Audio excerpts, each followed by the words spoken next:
Thank you very much, Leon, for those very, very kind remarks. You know, I want to squelch one rumor. It's not true that on that last flight, NASA would not let me make a spacewalk because they were afraid at my age I might wander off someplace. Didn't happen. But I think we should say, NASA, happy birthday. Nobody said that yet tonight. Happy birthday, NASA, 50th. Some of us here this evening were at the beginning of the days of NASA. It had been preceded by the old NACA, the National Advisory Committee for Aeronautics. Neil, that you'll hear from a little bit later, of course, I think even predates me with association there because he was flying for NACA at Cleveland and out in the desert out at Dryden Space Center, or Dryden Center, NASA Center, even before I became a member of the group. We go back to where the old headquarters was off the corner of Lafayette Park, and that was where NACA was headquartered at that time. A single house over there, and that was the headquarters for NACA. You know, if we could just stop and say, what do we think are the couple of things that made this country great, that let us develop in a very short period of time, in just about 120 years, into the leading nation in the whole world? Well, if you thought about it for a little while, I think most people would think, well, education, that became general in this country. It was for everybody. It wasn't just for the privileged or those kids from the castle as it might have been in previous ages. But in this country, education came to be for everyone. But number two then would just about have to be the fact that this nation put more into basic research, basic fundamental learning the new things first. And that's what took us then from a country over here separated from most of the rest of the world, and yet we became a world leader in about 120 years. In my view, the old NACA and its subsequent successor at NASA just exemplifies what I'm talking about with that.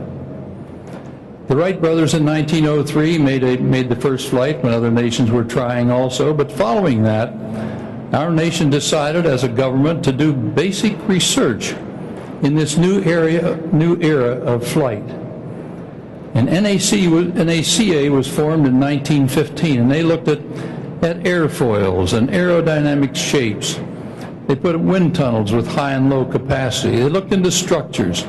They looked into handling characteristics of airplanes and spins and all the things to do with aviation, including such things like metallurgy for engines, so they became more reliable. And then that had a spin-off of its own into such things as even made those metals available for longer lasting plows on the farms and for new bearings for cars, so you didn't have to wait so long to break them in. And then I think what happened next was that the private investment in this country took over with what those facts were that the government had sponsored through the old NACA. We had companies come out that were like Martin and Lockheed and North American, Douglas, Northrop, Chance Vought, and of course Boeing, which became the supplier of airliners to the world and opened whole new vistas that just revolutionized world interests with their ability to take people and travel greater distances in a short period of time. And we had World War II and all the thousands upon thousands of airplanes that used that NACA data to make the world's greatest air forces in whatever service they served in. And it all came about because of some of that NACA research work that had been done earlier. Well, that's the NASA heritage. NACA went out of existence after Sputnik. President Eisenhower decided that we needed somebody to get into this act ourselves. We were behind. And so it was President Eisenhower that sponsored NASA, and it became not NACA, but the National Aeronautics and Space Administration. And that was added to the other NASA missions. And And so we started the manned space program about exactly 50 years ago, and it was in the depths of the Cold War. And we remember very, very well the Soviets claiming research and technical superiority to the United States. Thousands of students being educated in the Soviet Union and sent back to their countries. Us trying to play catch-up. And their boosters worked, and ours too often were blowing up on the launch pads. So they had beat us into orbit, but we did come back. And we came back in Mercury with the suborbital flight in '61, the orbital flight in '62. Gemini taught us how to rendezvous. Apollo with Neil made that incredible first step on the moon that you saw in the footprint a little while ago. I always get goosebumps every time I see that thing. In 1973, we had a space lab, and it started real big-time research, not just traveling, but big-time research, and started us out on a track of benefits that would benefit us right here on Earth. In '86, we were brought up short because we were reminded of what a dangerous business this can be if we're not careful when we had the Challenger and all of that accident at that time. In '98, we started a space station, and later in '98 we had a space station, and later it became the International Space Station with 15 other nations with us, and became a long-term research into benefits of what would accrue to people right here on Earth if we just used that new laboratory of space, which we'd never had the opportunity to use before. NASA planned at that time to get into biotechnology, combustion research, fluid physics, fundamental physics, materials science. But in January of '04, the President directed a new mission for NASA. It was to go to the moon and to Mars. And everybody went along with that. I went along with that, thought it was great, except for one thing.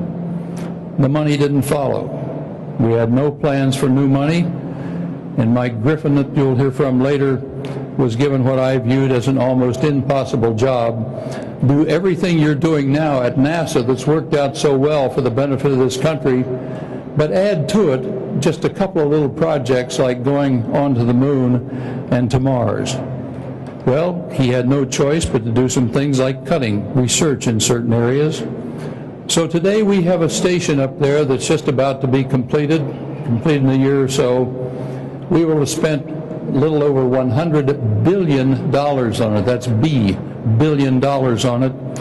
But we're not using it for the type of research that we should use it for, because we don't have the money for that. I've always viewed spaceflight as being of two purposes.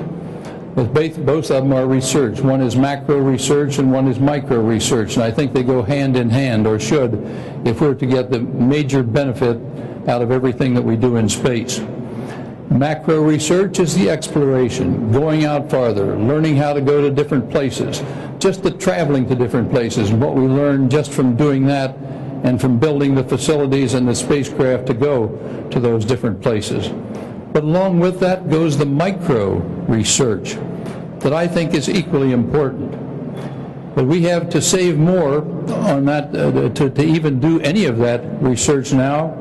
We're even having to cut out our own transport to the International Space Station for a number of years after we retire the shuttle in 2010. Well, that sounds a little gloomy, but I certainly remain an optimist, even at this late date, to be able to get more money to restore what I would see as a balance, and which I think most people would see as a better balance. It's an appropriate follow-on to NACA and NASA's past. That past, but it's also the key to America's future and to America's continued world leadership.